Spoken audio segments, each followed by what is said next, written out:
What is up, everyone? It's Gage here. Welcome to youbucthat. And today, my co-host Ken joins me today as we talk about the mock draft. As the draft is almost here. Tomorrow is Thursday, the 27th of the NFL draft. So let's get started. All right. Exciting time of year, Gage. Let's do this.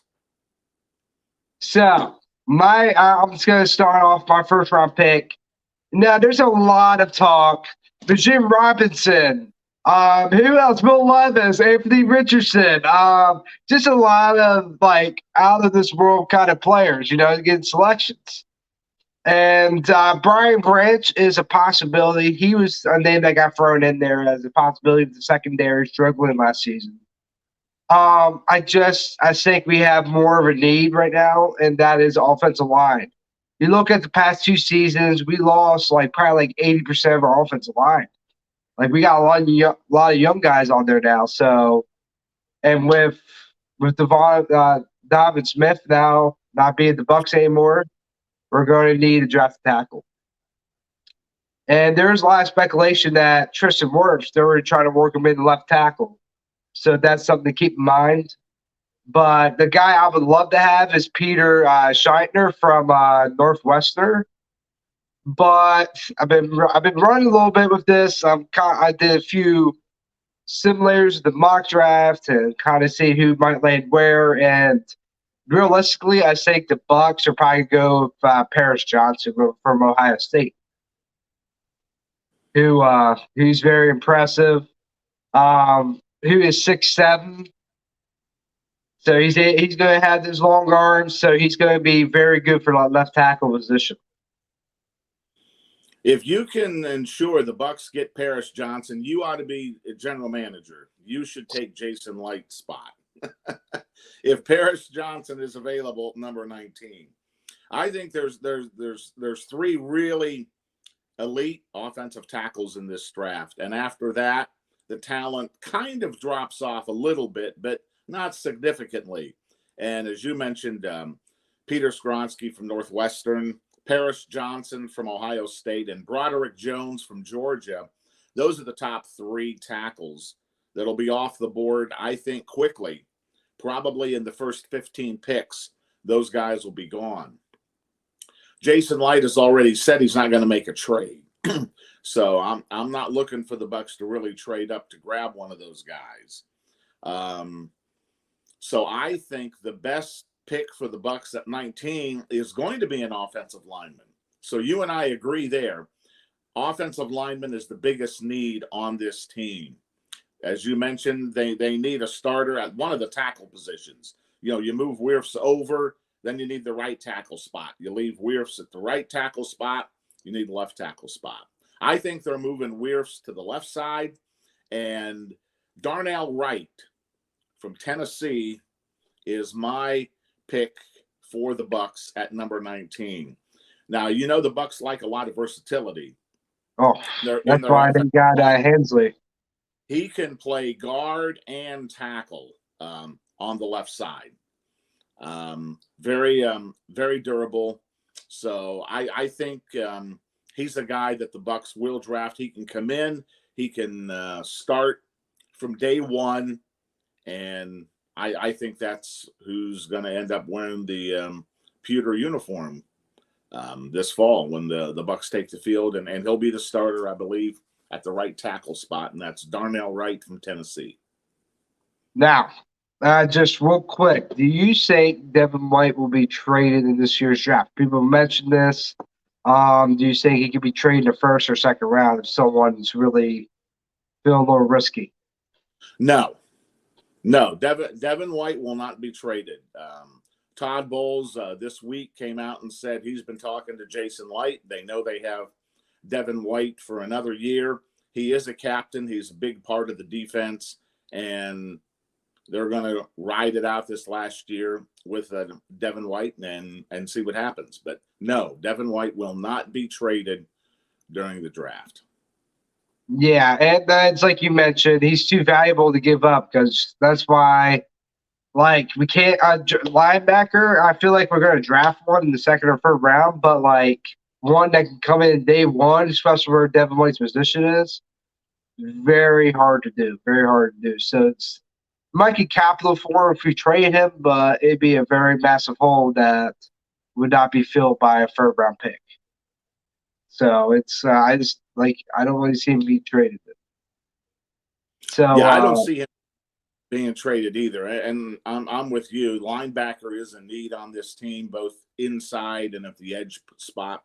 But I think the Bucks will kind of fill those needs later in the draft, not necessarily at the top.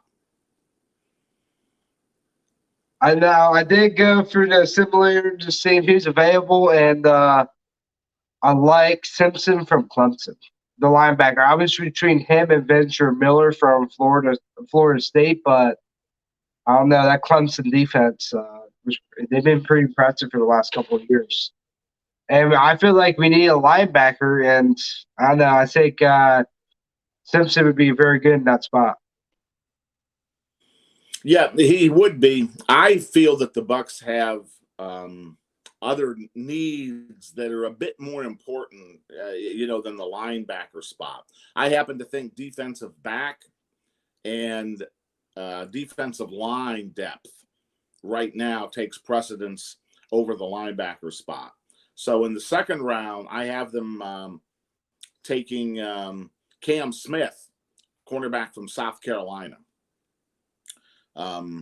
Played very well for the Gamecocks last year. Has good speed, 4.49. Should be able to stick with most NFL wide receivers. He is very aggressive in the way he plays the position. So sometimes that'll cause him to be a bit over aggressive, and he'll miss some tackles. But I think he'd be a good pick for the Bucks to slide into that secondary there in the second round at number 50. Yeah, it's a good possibility, and his aggressiveness that will just Todd Bowles will be able to turn that in for him because Todd Bowles' specialty is secondary. So he'll be able to turn that in, help him be more calm and more proficient when he's going after the receiver or going after that ball. So that's not a huge deal. Here he has the skills to that is really required in that position. So I think I would not be mad at that pick because we need like more nickels and dimes because we have Carson Davis and Jamal Dean, but Carson Davis has tended to get more injured than most, so it's always good to have that nickel spot and that depth as well. Yeah, I would love to get Brian Branch, from Alabama. There's some talk that he may slide a little bit in the draft, but I don't see him sliding all the way to number 50. So Yeah, unfortunately, I would love to have him, but I say honestly, I feel like he's going to go late first round pick. Like I yes, feel like, I would yeah, agree with that. Yeah, absolutely. because secondary you don't really need to draft them high unless they're like outstanding, which Brian Branch is, but he's a safety, so it's a little different. But like a late first round and maybe like early second, that's where I would put Branch at. I would like if the Bucks they could get him, like yeah, grab him, man. But in the first round, where our pick is, you can't do that. He's Right. on need. He's on need for us. Yeah. Now this is where we both agree at least position wise. Defensive line. I feel like this is where at target. This is a position we really need target. We lost a lot with Roaches. With Goldstein hasn't resigned, so we're gonna have to really focus on this and trying to see who I went with. They're a Clemson guy. I was like, okay, I like this. Can't think of his name now. But yeah, that's that. No, I'm just gonna go position. Defensive line, that's where I'm going with. I am too. I think in with their next pick in the third round, they go defensive line. And for me, it's another South Carolina Gamecock off the board. Zach Pickens, Zach defensive Pickens. defensive tackle. He had a career high 42 tackles last season. He had 4 tackles for losses, 2.5 sacks, and broke up 3 passes in his starts last year. Started every game. He didn't play in the bowl game. He wanted to, prepare for the NFL draft. But I think, Zach Pickens would be a good addition to that defensive line. Him and Logan Hall rotating and add some depth there. That's a real position of need, I think, almost behind the offensive line, really. You win a lot of games in the trenches, offensive line and defensive line.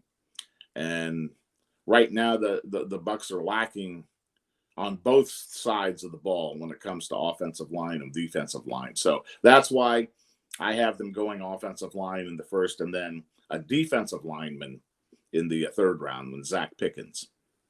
Yeah, because I do see him. Offense needs to be the offensive line needs to be the first priority because that's where we need the most needs. I feel like we get that in the first round, and then the next couple of rounds we really focus on defense.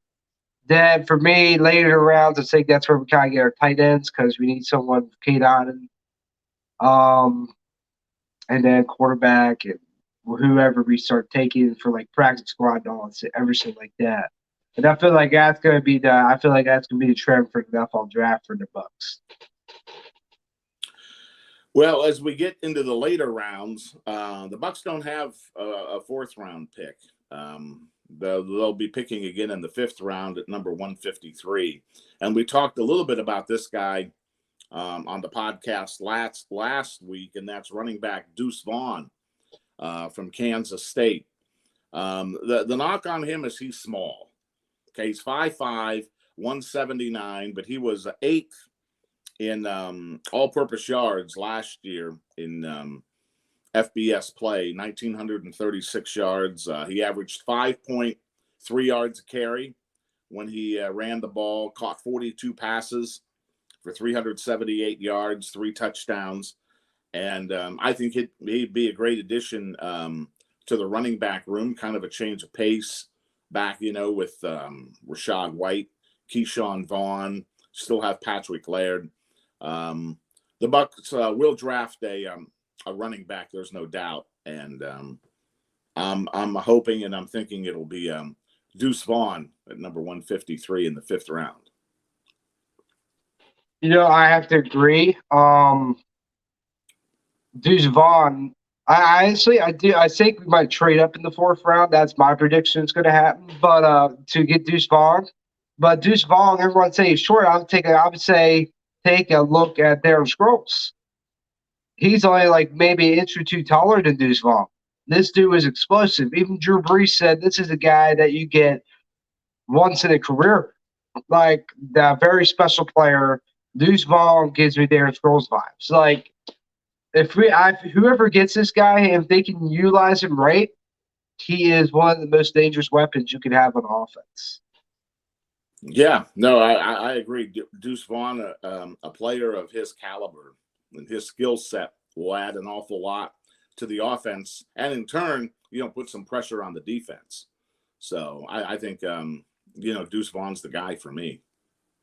Yeah, because you don't know who to go with. It could be Rashad White, it could be Deuce Vaughn, or it could be Chase Edmonds, who's done very well. Chase Edmonds, yes, forgot about him. Yeah, they signed him. Absolutely. Yeah, I was actually really happy about that signing. Chase Edmonds, I liked a lot. He had a down year this past year, but when he was in Arizona, he was pretty solid. Yeah, he'll bring some some leadership and some depth to that running back room. Be able to help White out, and Keyshawn Vaughn's still relatively young, early on in his career. So yeah, Vaughn. I always forget about him too. I guess you have the Vaughn brothers, but yes. Yeah, but I like Deuce Vaughn immensely for the 5th round pick for the Bucks. And then they have another 5th round pick, and then this is where you and I are probably going to disagree a little bit, but I have them taking Hendon Hooker, the quarterback from Tennessee. with their second pick in the 5th round. And I know you've talked about some other quarterbacks you would like to see the Bucs take. Honestly, I think he's going to get taken early because everyone's worried about his injury, and now he said he's going to be back around training camp, or I think somewhere around that era. I think there's going to be teams that are willing to take him early, like I'd say 2nd round and 1st round maybe. Certain Hooker, you look at him, he's better. I would say he's better than Will Levis and Anthony Richardson with how he's played. The only thing that knocks him is age and injury. But Yeah. I think someone wants someone that can play now. And Hooker is like, hey man, this being older isn't a bad thing. It actually makes me better for the role of a leader because I'm more mature. Because age comes with maturity. So I think Hooker could be a pick for the Colts. He could be a pick for the Falcons. I think he could go in the 1st and the 1st round. I'd say 2nd round minimum, but I think he's going high. I feel like someone's going to take a chance on him. Yeah, I can agree with that. Someone will take a chance on him fairly high, but I don't see anybody grabbing him in the 1st or 2nd round. That would be a real reach. 3rd round is a possibility, and I just think that he can he'll slide because I think people will think that okay, he's still going to be there when we pick. We can get him, in the later rounds, and they'll take a flyer on him while having him kind of high on their board, and hopefully he's still there at number 175 when the Bucs pick in the 5th round. But that is an interesting pick, Hooker in the 5th round. I think he's going to go a lot higher, but not a good position at least target because I think we should grab another quarterback at least because we only have 2 right now. My picks, it's between Stephen Bennett and Max Duggan, who not people are talking about this guy. Now, I didn't even know about him until you mentioned him. Completely forgot about him. This is a guy that brought TCU to their first ever national championship game.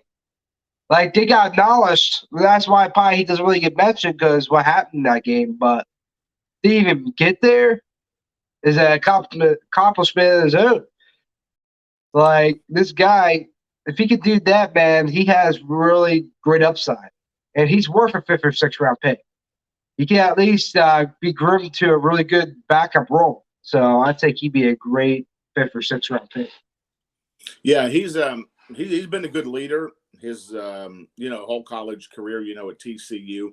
Most of the time, too. Now, granted, against in the championship game there, it was a big uptick in competition for him. They don't play that kind of competition and that competitive ball in the Big 12. But I think most of the time these teams are looking at your whole body of work.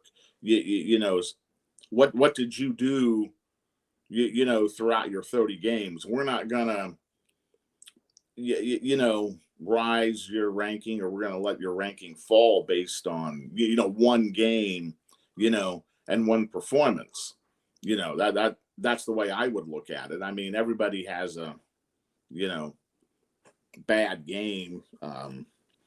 Once in a while, you just hope it's not on the national stage. But I wouldn't say that he played, extremely poor. I think that, the defense he was playing against was just, ready to play, one of the top defenses in the country. But trying to see who they went against. It's complete. Was it Michigan? No, I don't believe so. Georgia. They played Georgia. Falls, Alabama, but I remember they were actually. Georgia won the championship. Georgia, that's it. Georgia, yeah. And Georgia, we know they had, All-Americans almost at every position. They were really loaded on defense and offense. We've talked about, their offensive line play. And they could have 2 top 10 picks from the offensive line and defensive line. Broderick Jones, the offensive tackle, and then Jalen Carter, the defensive tackle. They could both go in the top 10. So they were loaded. They were loaded. Oh yeah, Georgia. The last couple of years, they've been very good. And quarterback, I feel like doesn't get really much recognition because how good that team is Bennett. Bennett's been a very good quarterback for him.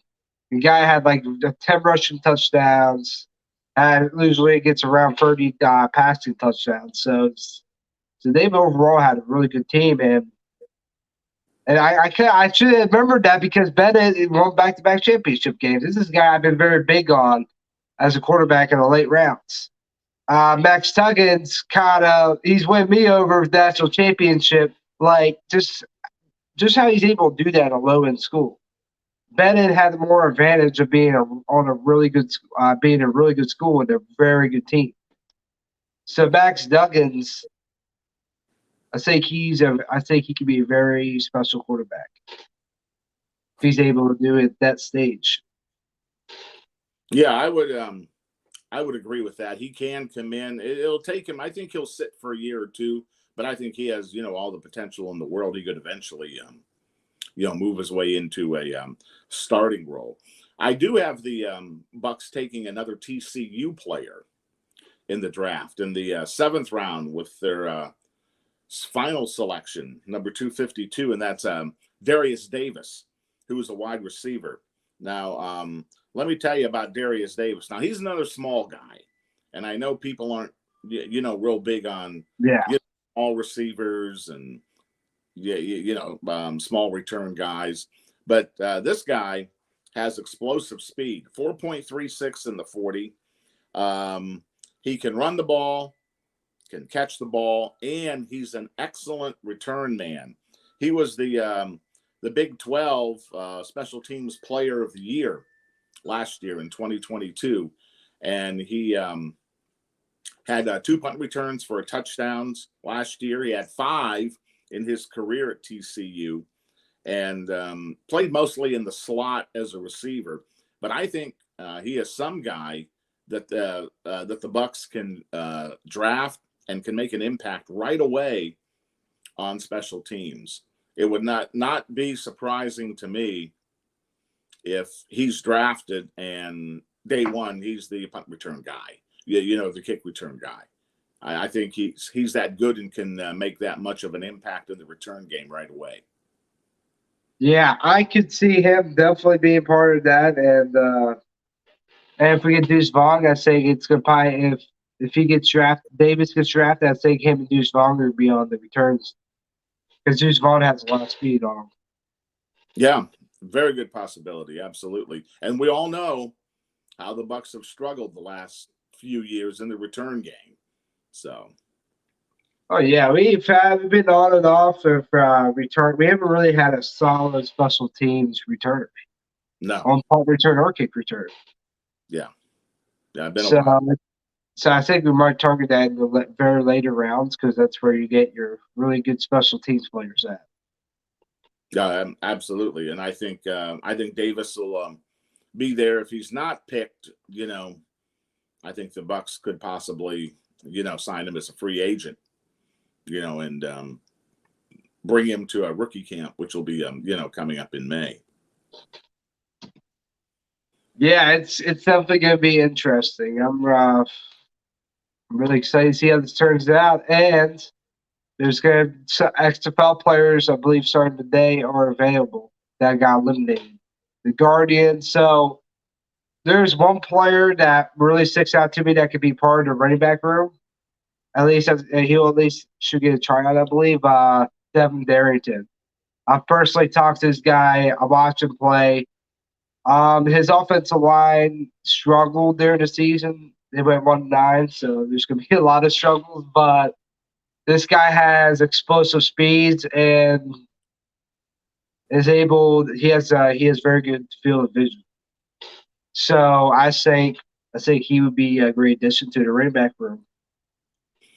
Yeah, I was not quite as up to speed on some of the XFL players as I possibly should have been.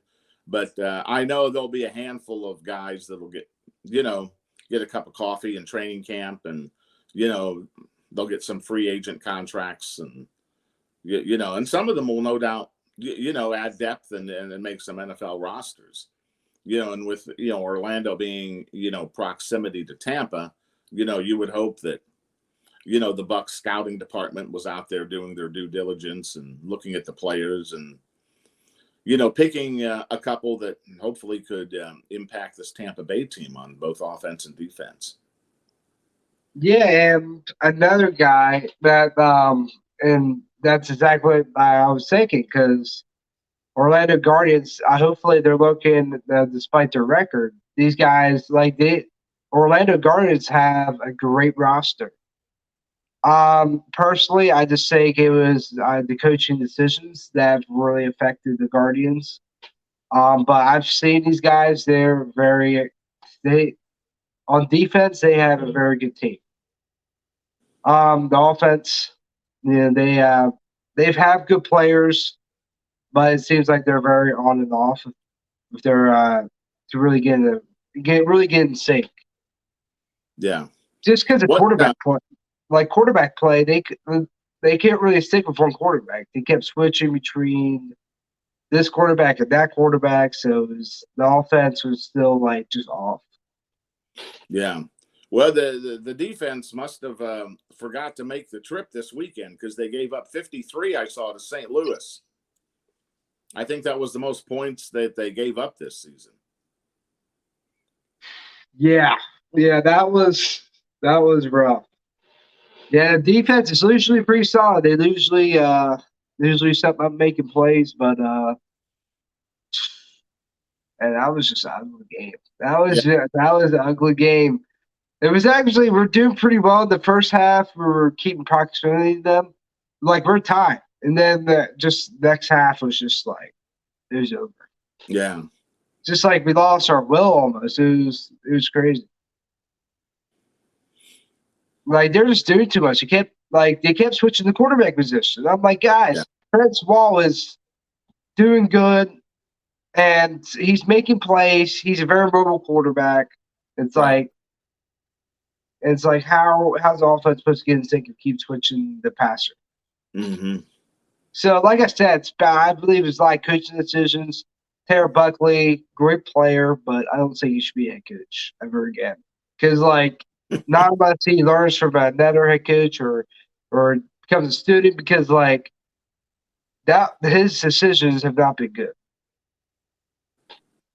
I'm not trying to be disrespectful, but it's a lot of decisions they should have been made a long time ago. So as a head coach, I think he needs to take the back seat for a while until he learns from better head coaches. Yeah, I didn't watch enough of their games, to really make a decision on what the problems were on that team. But when you're 1-9, if I would think that everything would be evaluated, including the head coach. Oh yeah. It's a long story, so I won't get into it since we still want to we don't have too much time, but we can kind of move on to some recent news that's been going on. Tristan Wirfs' fifth-year option has got picked up. Yeah, and that's good news for Bucs fans, and it also tells me that the Bucs are really interested in keeping him in Tampa long term. Now they're going to have to pay Tristan Wirfs some big money, but I'm not opposed to that because he has proven his worth on the field, how much he means to this offense and this offensive line. When he is not on the offensive line, it changes the complexion of the offense a little bit. I know Laramie Tunsil in Houston just signed for $25 million. And I would expect that when it's time for Tristan Wirfs to really sign, a new 4 or 5 year deal, he's going to be in that ballpark. And he might even get more than Tunsil. And it wouldn't surprise me if at the end of the day that Wirfs becomes the highest paid offensive tackle in NFL history. He's that good, and he's earned it. So I have no problem. Without question. Unlike the Devin White situation and his contract, I have no problems, giving Tristan Wirfs that kind of money. Yes, that's what I was about to say. Now that is a guy that I would give 100 million to, without question. Yep. Because unlike what Devin White was saying, Tristan Wirfs actually is top 5. He just ain't talking about it. Mm-hmm. He's proved it for the past 4 years. Well, I guess 3 years because this is his 4th year. But yeah, that's Tristan Wirfs is, if not the best tackle in the league, he's top 5. Like just what he's done has been fucking amazing. It's from day one he's been doing this. Yes. And when he came in, it was a very crucial year for the Bucks. It's the year we went to the Super Bowl. Mm-hmm. Yeah. So yeah, Tristan Wirfs, I wouldn't mind giving $100 million to. But without question, I would even hesitate on that. He's worth that money. Yeah, and he signed 2 years, I think 18.5 million, something like that. So he'll be here, short term. But the Bucks definitely they need to look at getting him inked to a long-term deal, and the sooner the better, because the sooner you do it, it's going to be expensive, but it's going to be cheaper than if you wait for 2 years to sign him to the. Oh yeah, it's only going to go. The price is only going to go up with that. Yeah, because everyone's making the highest pay. It goes up every year. Yeah, and hopefully Winfield gets in that too, because Winfield. Now Tristan Wirfs is more of a need; he's more of a priority. But Winfield, I would put him in there as well, because Winfield, I agree, has done an excellent job as a safety, and has been a great leader for the defense. I agree. Winfield deserves to be paid with the top, defensive backs in the league. He absolutely does. If you prove it on the field and your play backs it up, pay the man. Pay the man. Exactly. If they're not being a problem to the locker room, and they're able to back up what they're saying and play on a high caliber level, and that's what it kind of shows to me. There's very rare cases. Richard Sherman, but like most players that talk the talk usually don't walk the walk. It's most of them don't. Most of them don't. Like Jalen Ramsey, everybody he talks a lot. He talks a lot and doesn't really have. He's not one of the best D-backs. I'm putting like maybe 15. Mm-hmm. Yeah, I would agree with that. Yeah, he's nonstop chatter the whole game, but then you turn around and he's the guy giving up the the winning touchdown pass, or getting burnt on a key play that he should have made a play on. Not let the offense move the ball. So yeah, I agree with you about Jalen Ramsey. Yeah, and I read and that he's an example of that. And I hate to put him in the box now. Devin White. Devin White's talking like he's a top 5 linebacker when he can't cover. So and I respect the players that don't talk as much. Usually they're the ones when they do talk, you can respect it because usually they're talking their worth and they're there for the team. And those are the players that are actually worth their value. No, 100%.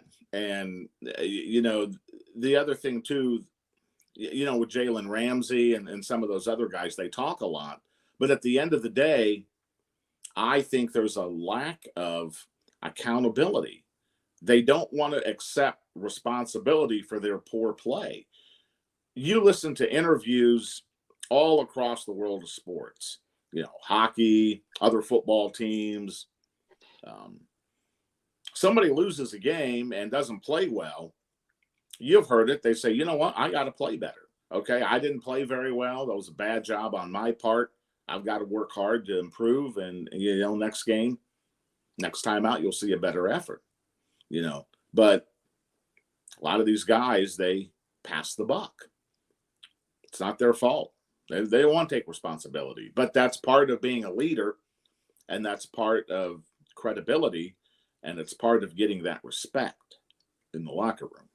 Yeah, and unfortunately, people that are selected in the first round tend to be like that. Some of them do, not all of them, but some of them that's like the first pick. They have they get very high in there. The egos get very high. Jalen Ramsey's first round pick. I think he's a decent corner, but not top caliber. I think really why he gets paid as much as he does is because his status. He's a first round pick. He's a decent corner, so why not pay him? So I think he gets very much overvalued. And people don't take accountability. The presence he has in the locker room. A guy that doesn't take accountability, a guy that's a me guy, that's a guy you probably don't want. Like Tyreek Hill's one of those guys. Talks a lot, but can't really back it up too much. Mm-hmm. He at least did pretty good last season, but with him talking shit on the Chiefs and all that, it's just I don't want a guy like that in my locker room. Just like no, and Tyreek Hill. We've talked about this before. He's talented, but there's just something about his persona, his personality that I don't know, just kind of rubs you the wrong way. Yeah, it's you really care for it, and the offense they talk a lot. They talk a lot, and it's funny that they're now on the same team. And now they're probably not even going to win a playoff game like last year because they just don't have. I believe energy in the locker room really does matter. It does. No, you're 100%. All that matters. If you want to, that's why you see some teams that have a lot less talent than some other teams win championships. And you're thinking, how in the world did they beat this team that had all that talent? Well, they were all for the team. They put their egos aside.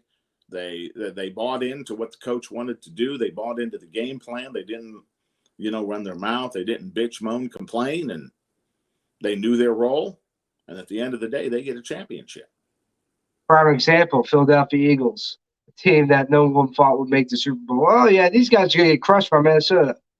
I love the Vikings, but as we know, with Mike Zimmer and all them, there was a lot of bad, negative energy in that locker room.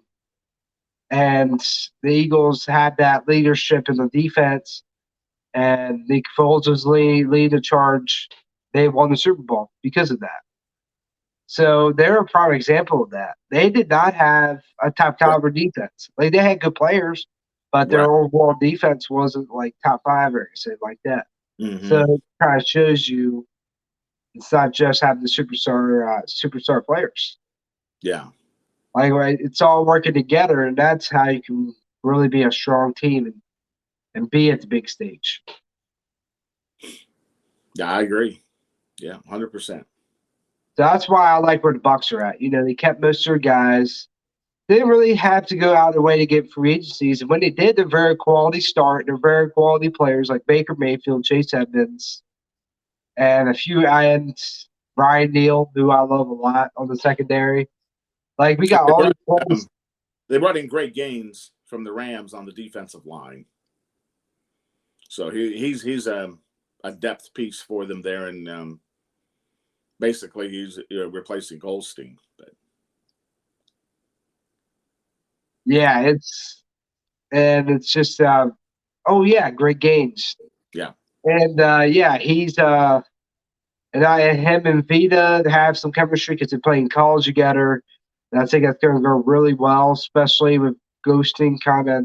It looks like it might not get resigned. So I love the quality signings the Bucs. I would rather have that than the big flashy signings, like a Jalen Ramsey or the year prior. Or I guess that was a trade, but with Tyreek Hill. But yeah, I'd rather have that than a flashy signing or anything like that. I prefer quality over quantity, or the big signings, I guess I should say. Yeah, I agree. But kind of moving on from that, we're going to finish off with something that's been produced in the last few days. Number set of Shaquille Barrett has changed his number from 7. At least right now, what it seems like is on the Buccaneers website, Shaquille Barrett's number changed from number 7. And it's been a couple of days, so I think this might actually be legit. Yeah, I'm not really into numbers myself all that much. I know the players, they have picked their numbers and changed their numbers for different reasons. Um, you know, the numbers may represent a milestone year for them, or something significant, that happened, in their life, or maybe it's a number that they've had, since they were, in Pee Wee or the little leagues, playing ball or whatever. But yeah, I don't get too much caught up in that. Um, I think it's just a marketing ploy to get the fans to shell out more hard-earned cash for another jersey so they can have the correct number. Yeah, I feel bad for the people that got his jersey. It's like, dude, what? Like, oh my god, I feel bad for the fans that spent like $100 on jersey. They're kind of like a year later. Oh, he's changed his number. Yeah, Yeah, I'm not sure if I like that too much. yeah. Um, I don't think we've heard from Shaquille Barrett on that, so we'll just have to wait and see. And yeah, he'll come out. I'm pretty sure he'll probably come out soon. If not now, then probably like around training camp where they're talking about, or when he yeah, gets interviewed. Um, And Shaquille, I was actually checking out his college because I'm like, okay, maybe this is the college number because in college, because only recently you're able to get single digit numbers. So in college, you're able to get that usually right away. So he did not have it. He had like, I believe it was 58 or 56. So, and even his high school number wasn't that. He's always had the same number for like his whole career. So yeah, it's pretty wild that he just changed it all of a sudden. So the only thing that rings to me is maybe it truly is something personal besides college and high school football, and or or like you said, it could be a marketing to kind of make the fans kind of pay for more because they I'm pretty sure the players get revenue as well since they're they did. jerseys. Yeah, hmm, Very possible that could be as well. absolutely. But I swear, if it is that, I'm like Shaquille. You get millions of dollars, man. You better not be doing that to us. Yeah, that's right. That's right. Shame on you. Yeah. No, I'm sure he probably has, some legitimate reason or Oh yeah, for sure. for changing it, but we'll find out at some point. Yeah, Shaquille doesn't seem like the type of guy that big. Oh yeah, I'm gonna do this just to make more money. I Now, said, if this new number can prevent him from having any more injuries and can get him back to playing like he did the Super Bowl season when he had 18 sacks or 19 sacks or whatever it was, man, you change your number as often as you want. yeah, man, you can change it every damn year That's if you can right. do that. That's right. 100%. Well, I think it kind of covers everything. I hope you all enjoyed this video. Like and subscribe, and I hope you all buck that.